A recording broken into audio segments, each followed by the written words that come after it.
Everyone, my name is Raj Sharma और आज हम लोग पढ़ने वाले हैं 9th क्लास का चैप्टर नंबर 1 नंबर सिस्टम। तो इसमें सबसे पहले हम जानते हैं कि नंबर्स क्या होते हैं। सबसे पहले हम नंबर्स के बारे में पढ़ेंगे कि नंबर्स क्या होते हैं, क्योंकि बहुत लोगों को अभी यही नहीं पता है कि नंबर्स क्या होते हैं।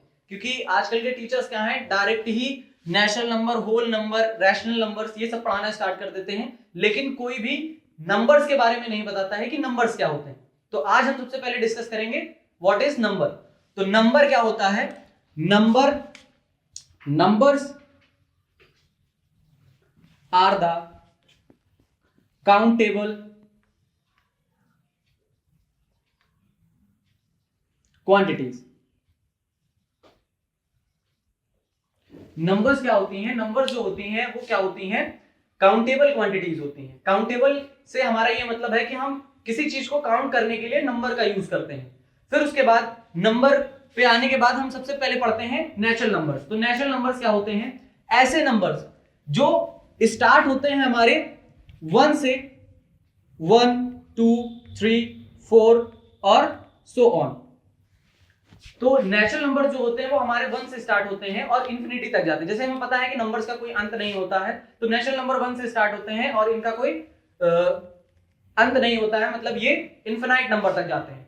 फिर उसके बाद आ जाते हैं होल नंबर्स पे। तो होल नंबर्स पढ़ने से पहले हम ये जानते हैं नेचुरल नंबर्स के बारे में, जैसे हमने पढ़ लिया है। अब जीरो का हमें पता है, जीरो का महत्व बहुत होता है, जीरो का महत्व बहुत होता है। वैसे ही नेचुरल नंबर से होल नंबर में आने के लिए बस क्या हो जाता है कि इसमें हम आगे जीरो को ऐड कर देते हैं। इसमें हम आगे होल नंबर्स में जीरो को ऐड कर देते हैं। फिर उसके बाद 1 2 3 एंड 4 एंड सो ऑन। तो जीरो के ऐड हो जाने से ये नेचुरल नंबर से होल नंबर में कन्वर्ट हो गया। आप फिर से ध्यान रखिएगा कि नेचुरल नंबर 1 से शुरू होते हैं और इंफिनाइट तक जाते हैं। होल नंबर्स में जीरो से स्टार्ट होता है और इंफिनाइट नंबर तक जाता है। फिर उसके बाद आ जाते हैं रेशनल नंबर्स में। अब रेशनल नंबर्स क्या होते हैं? काफी लोगों के लिए बहुत ज्यादा कॉम्प्लिकेटेड होगा, लेकिन रेशनल नंबर्स बहुत आसान है। समझिए, रेशनल नंबर्स क्या होते हैं? A number which is right in the form of p upon q, where q is non equals to 0। अब हम जानते हैं कि रेशनल नंबर जो होते हैं वो क्या होते हैं, जिनको हम p अपॉन q की फॉर्म में लिखें, और जहां पर जो q है हमारा, q वो जीरो के इक्वल नहीं होना चाहिए। अगर ये जीरो के इक्वल हो जाता है तो फिर वो रेशनल नंबर नहीं होगा। अब आइए यहां समझते हैं थोड़ा सा। अगर ये लिखा है p अपॉन q, अगर ये p अपॉन q लिखा है और अगर q हमारा जीरो हो जाता है, ये q अगर हमारा जीरो हो जाता है, यानी कि अगर p अपॉन जीरो लिखते हैं तो इसका आंसर आएगा नॉट डिफाइंड। अगर हम जीरो से किसी नंबर को डिवाइड करते हैं तो उसका आंसर आता है नॉट डिफाइंड, यानी कि कोई नंबर हमें मिलेगा ही नहीं।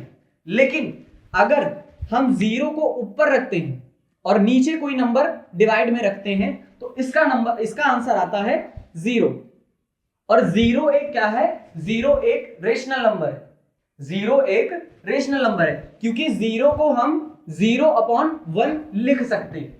क्योंकि हम जानते हैं कि किसी नंबर को अगर हमने ऐसे लिखा है, मान लीजिए 2 4 7 9, कोई भी नंबर हमने लिया है, तो इसके अपॉन में हम 1 को लिख सकते हैं। इसके अपॉन में हम 1 को लिख सकते हैं। तो ऐसे नंबर्स जो होते हैं उनको हम रेशनल नंबर्स बोलते हैं।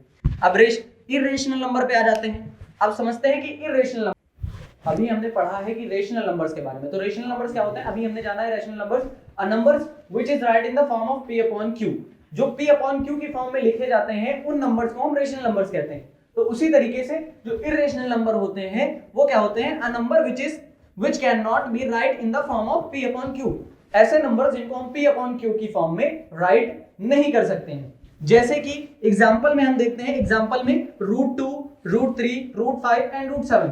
अब जैसे बहुत लोगों के दिमाग में आ रहा होगा कि हमने √4 को क्यों नहीं लिया। अगर मैं यहां पर √4 को ले लेता हूं, मैं यहां पर अगर √4 को, अंडर √4 को ले लेता हूं, तो अंडर √4 क्या है? 2 का परफेक्ट स्क्वायर है।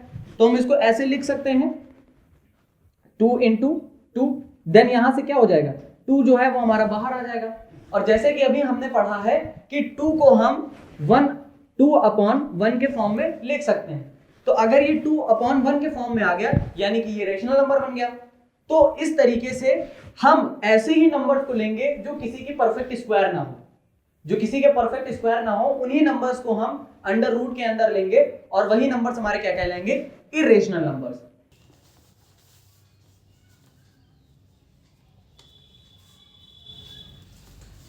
तो सबसे पहला क्वेश्चन हमारा एक्सरसाइज, तो सबसे पहले हम पढ़ेंगे एक्सरसाइज 1.1। तो एक्सरसाइज नंबर 1.1 के पहले क्वेश्चन में हमसे ये पूछा गया है कि क्या 0 एक रेशनल नंबर है, क्या 0 एक रेशनल नंबर है। तो अभी हम जब रेशनल नंबर्स के बारे में पढ़ रहे थे तो शायद तब मैंने आपको बताया था कि 0 एक रेशनल नंबर है और 0 को हम 0 जो 0 है उसको हम P/Q के फॉर्म में लिख सकते हैं। जैसे कि 0 को हम 0/1 लिख सकते हैं। अब हमें पता है इसका आंसर फिर से क्या आएगा 0, तो फिर हम 0 को 0/1 की फॉर्म में लिख सकते हैं। तो 0 हमारा क्या है, 0 हमारा 0 is a rational number, 0 is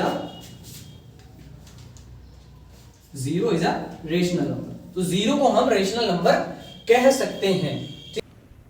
तो जैसे सेकंड क्वेश्चन में हमसे ये कह रहा है कि find 6 rational numbers between 3 and 4। अब 6 रेशनल नंबर्स अगर हमें 3 एंड 4 के बीच में निकालने हैं तो हम क्या करेंगे, यहाँ पे 6 दिया है तो इन नंबर्स को हम एक नंबर बढ़ाकर उससे मल्टीप्लाई कराएंगे। जैसे कि यहाँ पे 3 लिखा है तो 3 को हम 3/1 लिख सकते हैं। फिर यहाँ पर 4 लिखा है तो 4 को हम 4/1 लिख सकते हैं। फिर यहाँ पे 6 रेशनल नंबर्स बोला गया है तो 6 को हम क्या करेंगे, एक बढ़ा के, 6 को अगर एक बढ़ा देंगे तो 7 हो जाएगा। तो यहाँ पे 3 को 7 से मल्टीप्लाई कराएंगे और जिस नंबर से ऊपर मल्टीप्लाई होगा उसी नंबर से नीचे भी मल्टीप्लाई होगा। तो 6 × 7 और 1 × 7। फिर उसके बाद क्या करते हैं, यहाँ पर जैसे लिखा है 4/1 तो यहाँ पर अगर 7 से हमने मल्टीप्लाई करा दिया है तो यहाँ पर भी हमें 7 से ही मल्टीप्लाई कराना होगा। तो यहाँ पर क्या करते हैं 4 × 7 अपॉन में 1 × 7। अब क्या करते हैं, इनका मल्टीप्लाई करा लेते हैं। जैसे कि 3 7 जा 21 और 7 1 जा 7। फिर यहाँ पर भी इनका मल्टीप्लाई निकाल लेते हैं। तो 7 4 जा 28 एंड 7 1 जा 7। अब ये निकाल लिया। अब हमारे पास देखिए दो नंबर्स मिल गए हमें, दो नंबर्स हमें मिले हैं 21/7 एंड 28/7। अब इसके बीच के 3 एंड 4 के बीच के हमें रेशनल नंबर्स निकालने थे। अब हमें कुछ इस तरीके से मिल गया है तो इसके बीच के जितने भी रेशनल नंबर्स होंगे वो हम निकाल लेते हैं। जैसे कि 22/7, 23/7, 24/7, 25/7, 26/7 एंड 27/7। तो ये हैं 3 और 4 के बीच के 6 रेशनल नंबर्स। ये हमारे 3 एंड 4 के बीच के 6 रेशनल नंबर्स। तो आइए अब पढ़ते हैं थर्ड क्वेश्चन। तो हम पढ़ते हैं क्वेश्चन नंबर 4 एक्सरसाइज नंबर 1.1 का। तो इसमें हमारे पास है ट्रू एंड फॉल्स। तो ट्रू एंड फॉल्स में सबसे पहला हमारा क्वेश्चन देखते हैं। इसमें पूछ रहा है every natural number is a whole number. क्या सारे नेचुरल नंबर होल नंबर होते हैं? तो हाँ, ये ट्रू है, ट्रू।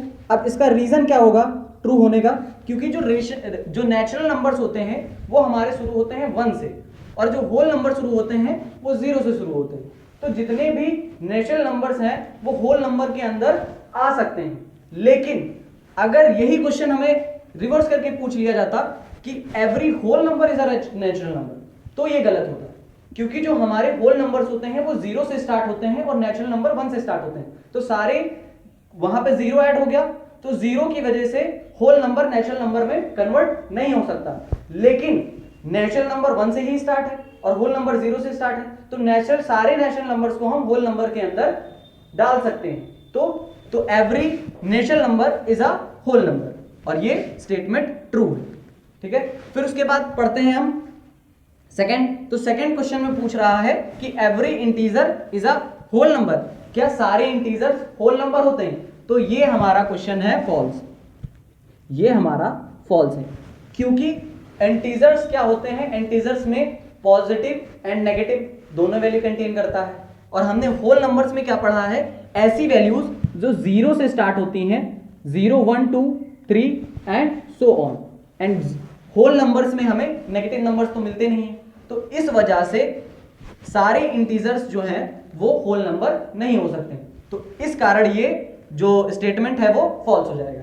फिर उसके बाद थर्ड देखते हैं, थर्ड में क्या कह रहा है, every rational number is a whole number, क्या सारे रैशनल नंबर जो होते हैं वो क्या होल नंबर होते हैं, तो ये भी क्या है, ये भी स्टेटमेंट हमारा फॉल्स है, क्योंकि हम जानते हैं कि अगर हमने रूट में 4 लिखा है तो ये किसी का परफेक्ट स्क्वायर, अब हमें पता है रूट 4 का आंसर होता है 2, और 2 क्या है, एक रैशनल नंबर है, लेकिन रूट जो ये 4 है वो हमारा रूट 4 जो है वो हमारा होल नंबर तो है नहीं, तो इस वजह से सारे रैशनल नंबर होल नंबर नहीं होते हैं।